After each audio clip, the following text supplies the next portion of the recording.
নমস্কার বন্ধুরা, আমি পলাশ বিশ্বাস আর আপনারা দেখছেন পলাশ বিশ্বাস ভিডিওস। আজকে থাম্বনেল আর টাইটেল থেকে নিশ্চয়ই বুঝতে পেরে গেছেন যে আজকে কোন বিষয় নিয়ে আলোচনা করতে চলেছি। হ্যাঁ, আজকের যে ফুলটি নিয়ে আলোচনা করতে চলেছি এটি বাংলায় রাখি ফুল নামে পরিচিত, কিন্তু অনেকে প্যাশন ফ্লাওয়ার, প্যাসিফ্লোরা বা হচ্ছে অনেকে ঝুমকোলতা বলে আমরা জানি।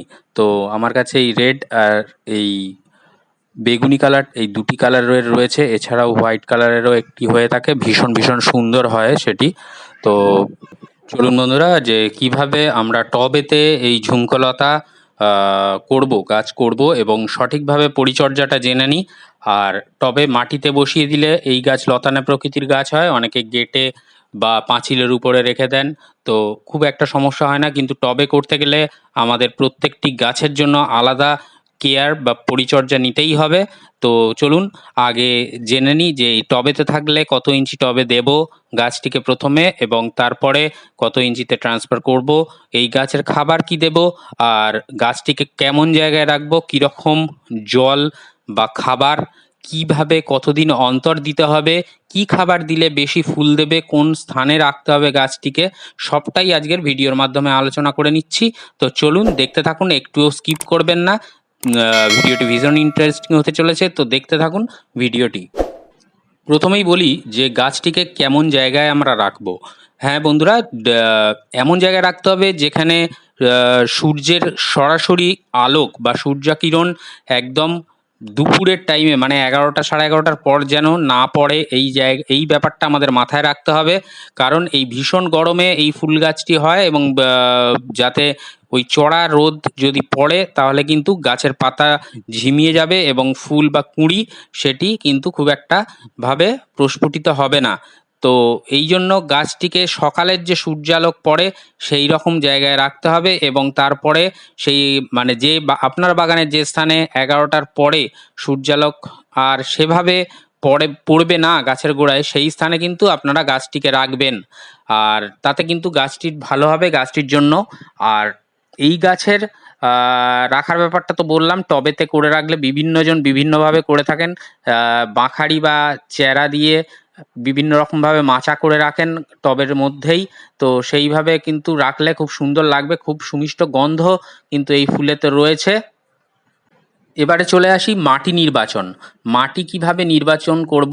এই গাছটি কিন্তু ময়েশ্চার মাটি পছন্দ করে, হালকা ভিজে থাকবে মাটি, কিন্তু জ্যাবজ্যাবে থাকবে না, জ্যাবজ্যাবে ভিজে থাকবে না, আবার একদম ড্রাই বা শুকনো হয়ে যাবে না, এই রকম মাটি নির্বাচন আমাদের গাছটির জন্য করতে হবে।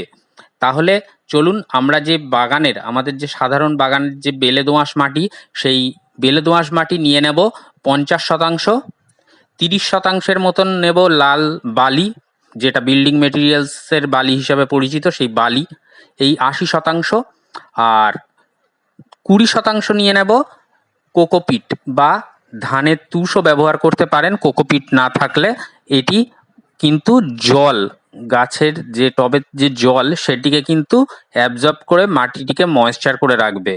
তো এই ছিল মোটামুটি। আর এর সাথে নিয়ে নেবেন 6 ইঞ্চি টবে আছে বন্ধুরা আমার গাছটি, আমিও বলবো প্রথমে 6 ইঞ্চি টবেতেই লাগাবেন গাছটির, অবশ্যই সাইজ অনুযায়ী। তো এর সাথে নিয়ে নেবেন 1 চামচ নিমখোল, 1 চামচ হাড় গুঁড়ো এবং 1 চামচ শিংকুচি। এই নিয়ে কিন্তু গাছটিকে প্রথমে আমাদের প্রতিস্থাপন করতে হবে, এবং গাছটিকে প্রথম 3 দিন প্রতিস্থাপন করার পরে আমরা কিন্তু খোলা আকাশের নিচে, অথচ ছাওয়া জায়গায় আমরা কিন্তু রেখে দেব। তারপরে কিন্তু গাছটিকে যেভাবে বললাম সকালের যে সূর্যালোক পায় সে এমন স্থানে এনে রাখতে হবে, এবং দুপুরের চড়া রোদের হাত থেকে অবশ্যই বাঁচাতে হবে। দেখুন আমার গাছটিকেও কিন্তু আমি পাঁচিলের কোণে রেখেছি। তো এইখানে কিন্তু সকালের দিকে সূর্যালোকটা পায়, কিন্তু 11টা 11:30টার পরের থেকে আর সূর্যালোকটা সেভাবে গাছের গোড়ায় পড়ে না। তো আরেকটা জিনিসও করতে পারেন, যাদের এই রকম পজিশন নেই গাছের রাখার, তারা কিন্তু গাছটিকে উপরে নারকেলের ছোবড়া দিয়ে মালচিং করে রাখতে পারেন, তাতে কিন্তু মাটিটি ময়েশ্চার থাকবে এবং গাছের শিকড়ের বা কোনো ক্ষতি হবে না। তো এইভাবে মাটি নির্বাচন করতে হবে, এবং গাছটি বসানোর 20 দিন পর থেকে কিন্তু আপনারা এখানে এই গাছে মাসে একবার করে খাবার দিতে পারেন। কি খাবার দেবেন 6 ইঞ্চি টবের জন্য সেটি এবারে আলোচনা করে নিই। 6 ইঞ্চি টবের জন্য এই মাটিতে যারা জৈব উপায়ে করেন অবশ্যই শিংকুচি এবং হাড় গুঁড়ো, তার সাথে নিমখোল এবং সপ্তাহে একবার করে বাদাম খোলের জল পাতলা করে দিতে পারেন। আর যারা সরিষার খোলের জল পচিয়ে দেবেন তারা 2 সপ্তাহে একবার করে এই গাছে সরিষার খোলের জল দিতে পারেন। তো এই ছিল মোটামুটি জৈব উপায়ে খাবারের পদ্ধতি। আর যারা রাসায়নিক সার ব্যবহার করতে চান তারা কিন্তু এই মাসে একবার করে 6 ইঞ্চি টবের জন্য 6 থেকে 7 দানা ডিএপি এবং হাফ চামচ লাল পটাশ দিতে পারেন, বা সাদা পটাশও যারা ব্যবহার করতে চান দিতে পারেন। আর মাসে একবার করে অবশ্যই যে কোনো, যদি গাছের বৃদ্ধি না হয় তাহলে পিজিআর স্প্রে করতে পারেন, বা গাছে কুঁড়ি আসলে যে কোনো অনুখাদ্য আপনারা স্প্রে করতে পারেন, বা অনুখাদ্য কিনে গাছের গোড়াতেও দিতে পারেন। তাহলে কিন্তু অবশ্যই গাছটি খুব সুন্দর হবে। তো এই ছিল মোটামুটি খাবারের পার্ট বা খাবারের অংশটা, যে কি খাবার দিলে গাছ কিন্তু খুব ভালো হবে। আর একটি, যদি দেখেন যে গাছ অত্যধিক সবুজ হয়ে বেড়ে যাচ্ছে কিন্তু গাছে সেভাবে ফুল আসছে না, তাহলে যারা জৈব উপায় করেন তারা কিন্তু কলার খোসা কেটে পিস পিস করে সেটাকে 3 দিন জলের মধ্যে পচিয়েই বলতে পারেন, সেই জল ছেঁকে নিয়ে ও সাধারণ জলের সাথে মিশিয়ে পাতলা করে গাছের গোড়ায় কিন্তু সপ্তাহে 2 বার করে প্রয়োগ করবেন। হ্যাঁ বন্ধুরা, সপ্তাহে 2 বার করে প্রয়োগ করবেন, তাহলেই কিন্তু গাছে ফুল চলে আসবে। কারণ কলার খোসায় প্রচুর পরিমাণে পটাশিয়াম থাকে, আর গাছে ফুল বা ফল আনার ক্ষেত্রে পটাশ বা পটাশিয়ামের ভীষণ কার্যকরী ভূমিকা থাকে। এছাড়া যদি গাছের গ্রোথ সেভাবে না হয়, গাছের পাতা বসানোর পর দেখছেন হলুদ হয়ে যাচ্ছে বা শুকিয়ে পড়ে যাচ্ছে, তাহলে কিন্তু আপনারা যে কোনো পিজিআর, প্ল্যান্ট গ্রোথ রেগুলেটর, সেটি স্প্রে করতে পারেন। আমি মিরাকুলান করি, আপনারা যে কোনো পিজিআর করতে পারেন। তাহলে গাছ কিন্তু যথেষ্ট গ্রোথ পাবে, গ্রোথ নেবে, এবং ফুলের ক্ষেত্রেও কিন্তু বিশেষ কার্যকরী ভূমিকা রাখে এই যে কোনো ধরনের পিজিআর স্প্রে।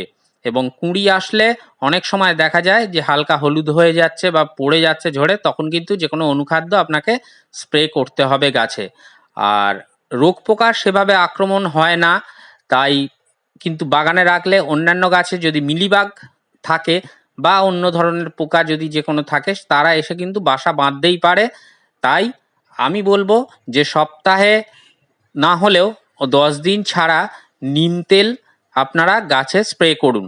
নিম তেল স্প্রে করলে তাহলে কিন্তু সেভাবে পোকার আক্রমণ ঘটবে না, এবং গাছটি কিন্তু খুব সুন্দর থাকবে এই নিম তেল স্প্রে করার ফলে। এবং এই কারণেই মাটিতেও যাতে কোনো ধরনের পোকা বাসা না বাঁধে, সেই কারণে আমি নিম খোলটা ব্যবহার করতে বলি প্রত্যেকটি গাছের ক্ষেত্রে, টবে যে গাছ আমরা করি সেই ক্ষেত্রে। তাহলে নিমখোল ব্যবহার করলে এই সমস্ত পোকার আক্রমণের হাত থেকেও বাঁচা যায়। আর এই জন্যই বললাম যে নিম তেল কিন্তু স্প্রে করবেন। এই গাছ কিন্তু খুব সুন্দর আপনার বাগানটিকে শোভা দেবে। তাই বলছি বন্ধুরা, যারা এখনো পর্যন্ত এই গাছটি কিনে আনেননি তারা কিন্তু অবিলম্বে নিয়ে আসুন এবং আপনার বাগানে গাছটিকে জায়গা দিন। তো এই ছিল মোটামুটি আজকের ভিডিওটি। যদি আগামী দিনে কোনো রকমের কোনো সমস্যা হয় এই গাছ নিয়ে, কমেন্ট বক্সে জানাবেন, অবশ্যই তার উত্তর আমি দেব। তো আজকে বন্ধুরা এইটুকুই, আবার আসবো আগামী দিনে আগামী কোনো ভিডিও নিয়ে। ততক্ষণ সকলে সুস্থ থাকুন, ভালো থাকুন, আর প্রচুর গাছ লাগাতে থাকুন। যাদের বাগানে যতটুকু জায়গা আছে বন্ধুরা, আপনারা গাছ লাগান, গাছ বসান। আমার স্বল্প পরিসর জায়গার মধ্যেও কিন্তু আমি গাছ করছি। আমাদের কথা ভেবে তো অবশ্যই ভবিষ্যৎ প্রজন্মের কথা ভেবে আমাদের সবুজায়ন ঘটাতে হবে। মন থাক চিরসবুজ, পৃথিবী হোক সবুজময়। এই বলে আজকের এখানেই সমাপ্ত করলাম। যারা ভিডিওটি সম্পূর্ণ দেখলেন তাদেরকে অসংখ্য ধন্যবাদ। আপনারা এভাবেই আমার পাশে থাকুন। আর যারা একদম নতুন আমার চ্যানেলে, তাদের কাছে অনুরোধ করব যে সাবস্ক্রাইব করে নিন চ্যানেলটি, এবং পাশে থাকা বেল আইকনটি প্রেস করে অল করে দিন, যাতে আমার দেওয়া যে কোনো ভিডিওর নোটিফিকেশান সবার প্রথমে আপনার কাছে পৌঁছে যায়। তাই বন্ধুরা, আজ এই পর্যন্তই। নমস্কার, আবার দেখা হবে আগামী ভিডিও।